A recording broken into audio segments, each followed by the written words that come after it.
إن الحمد لله نحمده ونستعينه ونستغفره ونستهديه ونعوذ بالله من شرور أنفسنا ومن سيئات أعمالنا. من يهده الله فلا مضل له ومن يضلل فلا هادي له، وأشهد أن لا إله إلا الله وحده لا شريك له، وأشهد أن محمدا عبده ورسوله. يا أيها الذين آمنوا اتقوا الله حق تقاته ولا تموتن إلا وأنتم مسلمون. أما بعد، فإن أصدق الكلام كتاب الله، وخير الهدي هدي محمد صلى الله عليه وسلم، وشر الأمور محدثاتها، وكل محدثة بدعة، وكل بدعة ضلالة، وكل ضلالة في النار. مسلمانانی بەڕێز،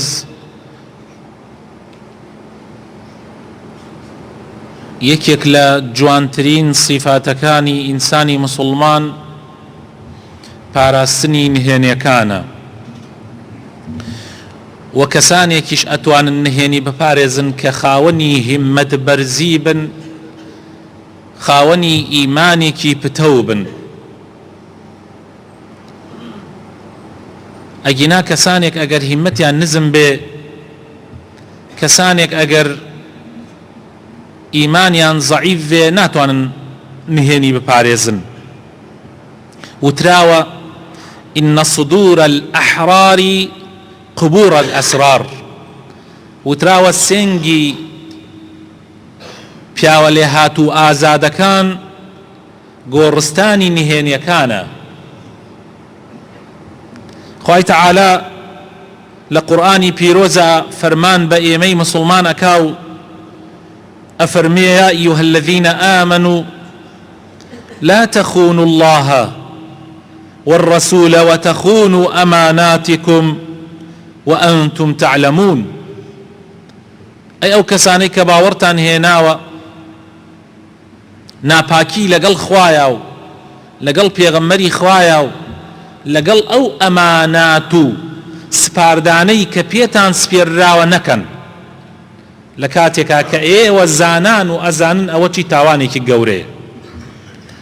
ئیمامی حەسەنی بەسری ئەفەرمێ: إن من الخيانة أن تحدث بسر أخيك. ئیمامی حەسەنی بەسری ئەفەرمێ لە خیانەت و ناپاکی ئەوەیە کە نهێنی مسلمانێک ئاشکرا بکەی. بۆیە بەڕێزان، پاراستنی نهێنیەکان یەکێک لە فەرزە گەورەکانی ئیسلامە و یەکێک لە گەورەترین و جوانترین و پاکترین ئەخلاقەکانی ئینسانی مسلمانە. خۆشەویستی خوا صلی الله عليه وسلم لە حەدیثی صحیحە فەرمێ: إذا حدث الرجل بالحديث ثم التفت فهي أمانة. ئەفەرمێ ئەگەر کەسێک قسەیەکی بۆ کردی، پاشان بەرێکی کردە ئەولاوە بزانم کەس دیارە کاتێک قسەت بۆکە، پێغەمبەر ئەفەرمێ صلی الله عليه وسلم ئەوە ئەمانەتە، ئیتر ئەبێ بیپارێزی. ثابتی کوڕی ئەسلەمی بەنانی ئەیگەڕێتەوە بمان ئەفەرمێ ئەنەسی کوڕی مالک فەرمووی ڕۆژێکیان، ئەنەس طبعا مناڵ بووە، لەگەڵ مناڵەکانی گەڕەکە خەریکی یاریکردن بووم، پێغەمبەری خوا صلی الله عليه وسلم هات سەلامی لێ کردین، پاشان بانگی کردم بۆ ئیشێکی خۆی ناردمی، بۆ ئیشێکی تایبەتی خۆی ناردمی. دوا کەوتم لە هاتنەوە، کاتێک گەڕامەوە دایکم وتی بۆ دوا کەوتی؟ وتم بۆ ئیشێکی پێغەمبەری خوا صلی الله عليه وسلم چووم. دایکم وتی ئیشەکە چی بووە؟ وتم ئەوە سڕی پێغەمبەری خوایە صلی الله عليه وسلم، نهێنی پێغەمبەری خوایە نایدرکێنم. دایکم پێی وتم کوڕم، هەرگیز نهێنی پێغەمبەری خوا صلی الله عليه وسلم نەدرکێنی. تەماشای ئەو دایکە بکە، چی دایکێکە، چۆن کوڕەکەی پەروەردە ئەکا. پەروەردە ئەکا کە ئەمانەت پارێز بێ، کە نهێنی پارێز بێ، وخاصة وبتايبت لقل پیغمبری خۆشەویستمانە صلى الله عليه وسلم. نهێنی چەند جۆرێکی هەیە. بۆیە ئەبێ ئینسانی مسلمان بە گوێرەی جۆرەکانی معاملە لەگەڵ نهێنیا بکە. جۆری یەکەمی خۆشەویستەکانم نهێنیەکە کە ئەگەر دەرکی بکەی، ئەگەر ئاشکرای بکەی، زەرەرێکی گەورە تووشی خاوەنەکەی ئەبێ، یعنی خاوەنی نهێنیەکە تووشی زەرەر ئەبێ. ئەگەر حتا زەرەرەکە زەرەری نەفسیش بێ، ئەگەر حتا زەرەری دەرونیش بێ، باسکردنی ئەبێ بە قەدەغا، ئەبێ بە حەرام. یعنی هەر نهێنیەک کە لە لای تۆ بێ، ئەگەر زەرەری خاوەنەکەی تیابێ کاتێ بیدرکێنی، کاتێک کە باسی بکەی، ئەوە ئیتر حەرامە و بە هیچ شێوازێ نابێت تۆ ئەو نهێنیە لە زمانت دەرچێ. جۆرێکی تر لە نهێنی خۆشەویستەکانم ئەوەیە کە زیانی نییە، ئەوەیە کە زیانی نییە بۆ خاوەنەکەی، بەڵام داوای لێت کردووە باسی نەکەی، یا کاتێ پێتی وت بە حاڵی کابرایە ئەوە دەرەکەوت کە پێی ناخۆشە، سەیرێکی ئەم لاو ئەو لای ئەکرد، یا بە هێواشێکەوە حاتە بنگوێ چکتەوە باسی کرد، یا دەنگی کپ کردەوە، دەنگی نزم کردەوە، یان هەر جۆرێک لە جۆرەکانی قسەکردن کە پێیا دەرئەکەوت کە ئەم کابرایە حەزەکە ئەم نهێنیە نەدرکێنی. بۆیە ئەلەو کاتەش پێویستە لەسەر تۆی مسلمان بیپارێزی، با زەرەری کابراشی تیان نەبێ، بەڵام باشتر وایە بیپارێزی. جۆری سێم خۆشەویستەکانم نهێنیە لێکە بەهۆی تێکڵاوی لەگەڵ کەسێکەوە بۆت دەرەکەوێت، کەشفە بێت، یعنی لەگەڵ کەسێکە کە تێکەڵی لەگەڵیا لە حاڵەتێک لە حاڵەتەکانە نهێنیەکی بۆت دەرەکەوێت، با زەرەرێکی تیان نەبێ، با تووشی کێشەیەکیشی نەکا، باشتر وایە هەر بیپارێزی. ئینسان خۆشەویستەکانم ئەسڵ لە نهێنیە ئەوەیە، بۆیە پێوترێن نهێنی بیپارێزی، مەگەر کابرا خۆی بڵێت دەریخە. ئەسڵ وایە بیپارێزی، نەوەک کابرا تووشی حەسادەتێک ببێ لەلایەن کەسانێکەوە.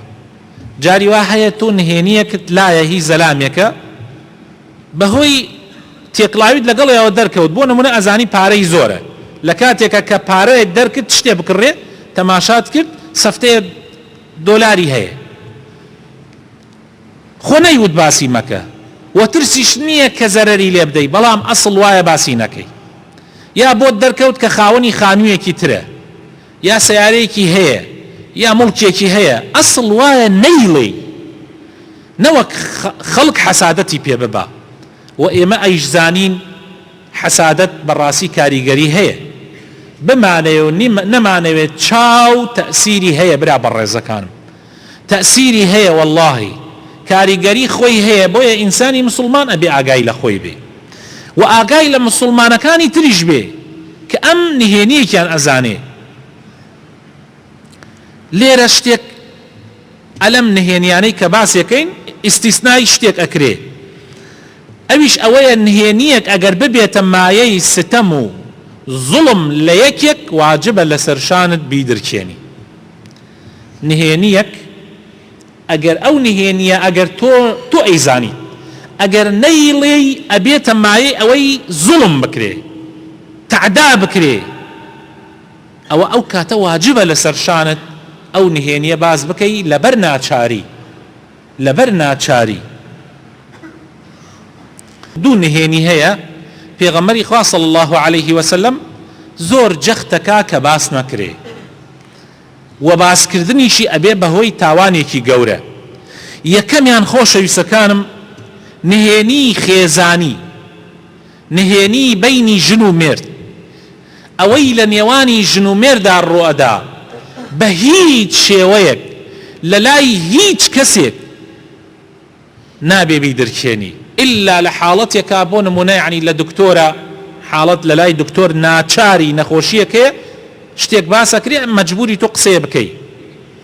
لە حاڵەتێکا لە مەحکەمە، یعنی حاڵەتێکی زۆر زەرورە، ئەوە لەو حاڵەتە زۆر زەرورە دەرخستنی ناچاریە، ئەگینا بە هیچ شێوازێک بۆ گاڵتەوگەب، بۆ ناو گەرمکردنی مەجلس، بۆ پێکەنین، بۆ ئەوانە کە هەندێک خەڵک بەڕاستی ئەیکا نابێ بە هیچ شێوازێ. ڕۆژێکیان پێغەمبەری خوا صلی الله علیه وسلم فەرمووی لەناو ئەصحابەکانە فەرمووی لەوانەیە هەندێکتان ژن و پیاویش دانیشت بوو لە مەجلیسەکە، فەرمووی لەوانەیە هەندێکتان نهێنی نێوانی خۆتان و خێزانەکانتان خۆتان و هاوژینەکانتان باز بکەن لەم لاولەولا.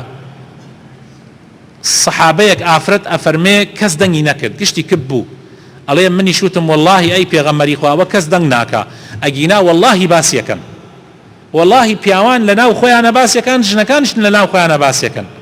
پێغەمبەری خوا صلی الله عليه وسلم فەرمووی خراپترین زەلام لە لای خوا لە ڕۆژی قیامەتە خراپترین کەسەکان ئەو کەسانن کە شتی نێوانی خۆی و ژنەکەی نهێنی نێوانی خۆی و ژنەکەی ئەو نهێنیانەی کە نابێ باز بکرێ ئەو باسێکا لە ناو خەڵکە، ئەوە حاڵی وەکو دوو شەیتانوان بگەن بە یەکتری بە ئاشکرا لە نێوانی خەڵکیە، لە بینی خەڵکیە، لە بەر چاو خەڵکیە گوناح و تاوان بکەن، وەکو ئەوە وایە.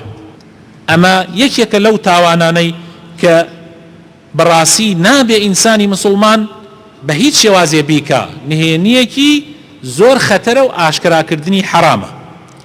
یەکێکی تر لەو نهێنیانەی کە پێغەمبەری خوا صلی الله عليه وسلم جخت دەکاتەوە بە هیچ شێوازێ نابێ ئینسانی مسلمان بیدرکێنێ، بریتیە لە گوناح و تاوان. پێغەمبەری خوا صلی الله عليه وسلم ئەفەرمێ كل أمتي معافاة إلا المجاهرين، أفرمي هم أمتكم بري عفي خواك وند الرجي قيامتا، يعني أو كسانيك الشريك يعني بخوا قرار نداوة همو يعني بري عفواتي خواك وند إلا أوان نبي كجناح كان يعني بأشكراء أكن، يعني أشكراء أكن مجاهر ويكيك لجوركاني أشكراء كردني جناحيش ئەوەیە کە ئینسان بە شەو یان بە ڕۆژ لە شوێنێکا گوناحێک ئەکا کەس پێی نازانێ و خوا سترێکە، خوا سترێکە و ئەیشارێتەوە، بەڵام ئەو ئەڕوا لە کات خۆشییا بێ یا لە کات تووڕەبوون و ناخۆشییا بێ دەریەخا ئاشکرای ئەکا. بەڕاستی ئەوە تاوانێکی گەورەیە.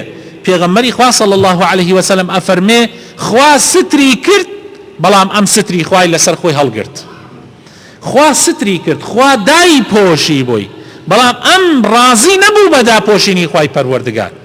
طبعا بەڕێزان هەر ئەو گوناحانەیە کە ئاشکرا ئەکرێ ئەبێتە مایە ئەوەی کەوا خەڵق سامی نەمێنێ لە گوناحکردن.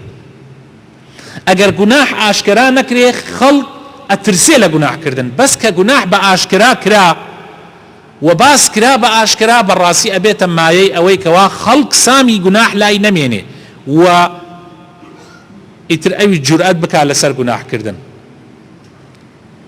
خوای تعالی لە قورئانە ئەفەرمێ ئەو کەسانەی کە حەز ئەکەن فاحیشە لە نێوانی مسلمانانە بڵاو ببێتەوە، ئەی پێغەمبەری خوا مژدەی ئازارێکی مژدەی سزایەکی زۆر بە ئازاریان پێ بدە. بۆیە ئەم دوو نهێنیە بەڕاستی زۆر خەتەرە و ئەمەی ئەخیرشان بە تایبەت. پێغەمبەری خۆشەویستمان صلی الله عليه وسلم فەرمووی خوتان اجتنبوا هذه القاذورات التي نهى الله عنها فمن ألم بشيء منها فليستتر بستر الله وليتب إلى الله. فەرمووی خوتان لە شتە پیسەکان بپارێزن، حتا بۆتان ئەکرێ لەو شتە پیزانە خۆتان بە دوور بگرن و خۆتان بپارێزن. ئەگەر کەسێکتانیش تووشی ئەو شتە پیسانە بوون با خوا ستری کرد، با ستری خوا هەتک نەکا، بڕوا تۆبە بکە لە بینی خۆی و خوایە و باسی نەکا.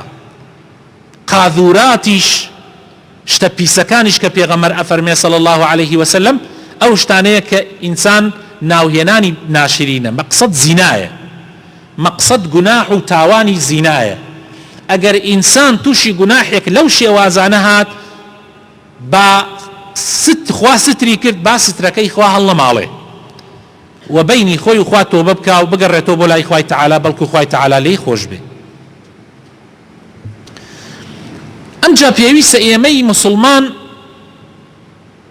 سڕمان لای هەموو خەڵکی باس نەکەین، هەر خۆشمان سڕمان لە لای خەڵکی باس نەکەین، حتا بە ئەو سڕەیشە ئەو نهێنیەیشە با ترسمانیش نەبێ زەرەرێکی ئاشکرامان توش ببێ لەوانەیە بەهۆی ئەو سڕەوە حەسادەتت پێ ببرێ. پێغەمبەری خۆشەویستمان صلی الله عليه وسلم ئەفەرمێ استعینوا على إنجاح الحوائج بالكتمان. للرواية ترى أفرمي استعينوا على قضاء حوائجكم بالكتمان فإن كل ذي نعمة محسود. پیغمبر فرمي صلى الله عليه وسلم بو جبجه کردنی ئیشەکانتان کارەکانتان لە ژیانتانە هەوڵ بدەن نهێنی کتمانتان هەبێ، نهێنی پارێز بن، شتەکانتان زۆربەی جار بە نهێنی بکەن، حتى با کارێکی عیبیش نەبێ، با کارێکی چاکیش بێ. بۆ نمونە تۆ سیارەیەکە کڕی، بۆ نمونە تۆ خانوویەکە کڕی، بۆ نمونە تۆ خوای گەورە نیعمەتێکت پێ بەخشی، هەوڵ بدە دای پۆشە، بە قەدەری توانات دای پۆشە، چونکە هەموو نیعمەتێ حەسادەت هەیە، خەڵک حەسوودیت پێ ئەبا، احتیمالەیە بەری چاو بکەوی و چاویش نیوەی ئومەتی محەممەد صلی الله عليه وسلم بە چاو تیاچێ. والله حشتر هەیە پێغەمبەر فەرمێ صلی الله عليه وسلم بەبەر چاوتانەوە ڕێئەکا و ساغ و سەلیمە، بە چاو ئەخرێتە ناو مەنجەڵ، یعنی چاو لێدا ئەتێتە لایە و سەرێ بڕنەوەی خەنە ناو مەنجەڵ. سیارە هەیە تازە، کابرایەک سیارەیەکی تازەی کڕی بوو، هەر تازە سفر، هەر ئەو ڕۆژە هێنایە ماڵ مەکینەکەی هەڵسا، هەر هێنایە ماڵ مەکینەکەی هەڵسا. طبعا کەسێکی نزیکی منە عجایبم هات، وتم چۆن ئاوە؟ وتی والله مامۆسا کەسێکی چاوپیس هەیە لەگەڵ ڕەکەمانە، والله هەر هاوردم ترسە، دڵم ترسە. بەڵام ئینسان ذکر بکات و پشت بەخوای گەورە ببەسێ و دوعای قل أعوذ برب الفلق و قل أعوذ برب الناس ئەو دوو سورەتە بخوێنێت، ئینشاءالله خوای پارێزێ لە چاوپیس. بەڵام ئینسان هەوڵ بدا شتەکانی حتا ئەتوانێ کارەکانی خۆی بەنهێنی بکا و بیشارێتەوە. ئیلا لە حاڵەتێکە ناچاری تۆ مەسئلەیەکەیە پێویستت بەوەی هەیە بۆ نمونە پرس بە یەک دوو کەسێکی دۆستی خۆت بکەیت، ئاساییە. بەڵام ئەگەر شتەکە پێویست نەکات حتا بتوانی بیشاریتەوە باشترە بۆ ئەوەی کەوا لە چاوی چاوپیس و حاسدەکان بپارێزری. ئینسان ئەگەر نهێنیەکانی خۆی لای خەڵک باس کرد دوایی لۆمەی خەڵک نەکا. عرب شعرێکیان هەیە ئەڵێن إذا المرء أفشى سره بلسانه ولام عليه غيره فهو أحمق. إذا ضاق صدر المرء عن سر نفسه فصدر الذي يستودع السر أضيق. الله زور أحمقية، زور شتێکی وەکو بڵێ نابوتە کە تۆ لۆمەی خەڵک بکەی لەوەی سڕێک کە خۆت باست کردە بۆیان ئەوانیش باسییان کردیە. ئەجە شتێکی ئەحمەقانەیە تۆ لۆمەیان بکەی، تۆ خۆت نەتوانی سڕی خۆت بپارێزی، دڵی خۆت ئەوەنە تەنگ بوو جێی سڕی خۆت و نهێنیەکەی خۆتی تیان نەبووە، ئەیتر چۆن لۆمەی خەڵکی ترەکەی کە بۆیانت باس کردووە؟ لۆمەیان نابێ بکەی.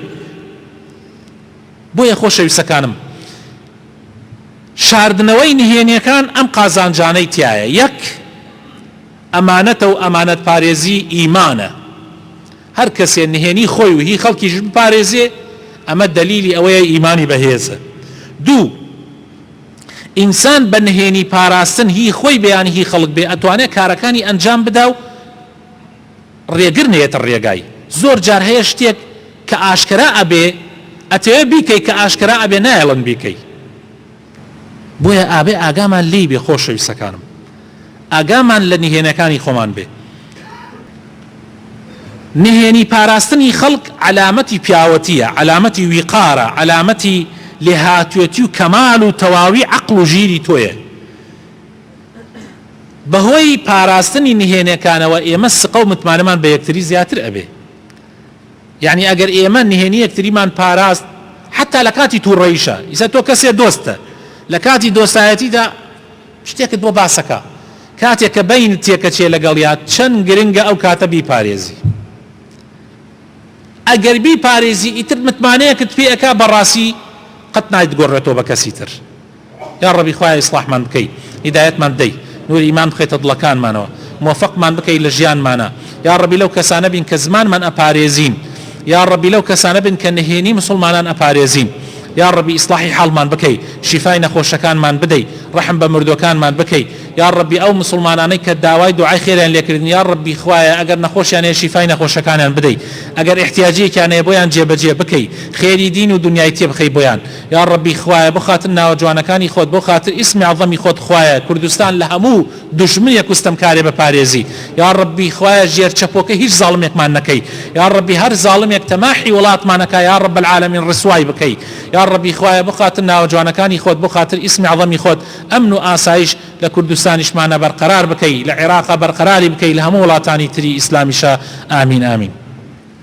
برایانی بەڕێز و خۆشەویستم دروستە ئینسان نهێنی خەڵک باز بکا لە دوو حاڵەتە دروستە ئینسان نهێنی خەڵک باز بکا لە حاڵەتێکە ئەگەر بزانێت ئەو نهێنیە ئەبێتە مایەی ئەوەی کەوا بەرژەوەندیەکی تیابێ ڕاستە کابرا لە کاتی خۆیان وتێتی باسی مەکە ڕاستە کابرا هیچی نەوتووە بەڵام سەیرەکەی مەسلحەتێک یان لادانی زەرەرێک لەو باسکردنایە لە ناچاریە تۆ باسیەکەی بۆ ئەوەی ئەو بەرژەوەندیەی دەستکەوێ خوای تەعالا لە قورئانی پیرۆزە باسی قسە و بەسەرهاتی پێغەمبەر یوسفمان بۆەکە ژنەکەی عەزیزی مسر زۆر محاولەی ئەکرد وا بە یوسف بکە کە تووشی زینای بکا لەگەڵ خۆیان کاتێک کە ڕای کرد یوسف لە دەم دەرگاکە پیاوی ئەو ژنە کە عەزیزی مسرە لە دەم دەرگاکە وەستا بوو کە گەیشت پێ یەکسەر ژنەکەی وتی تۆ ڕەئی چییە بە کەسێک کە بێ خیانەت لە ماڵەکەی تۆیا بکە یەکسەر ئەم دەمی ئەم قسەی خۆی خست سوار کرد و ئەوی ئیتیهام کرد یوسفی ئیتیهام کرد ئەی یوسفیش ئەگەر لەوێ سڕەکەی ئەمی باس نەکردایە لێرە چی بکات یعنی ئیتیهام ئەکرا بە گوناحێک و بە تاوانێک بەڕاستی زۆر خەتەرە بۆ هەتایە بووە بە لەکەیەک ئەگەر نەشیان کوشتایە بۆیە یوسف ناچار بوو فەرمووی هی ڕاوەدەتنی عن نەفسی هی ڕاوەدەتنی واللهی ئەو خۆی زۆری لێ کردم هەوڵیە دامە زینای لەگەڵا بکەم ناچار بوو باسی کرد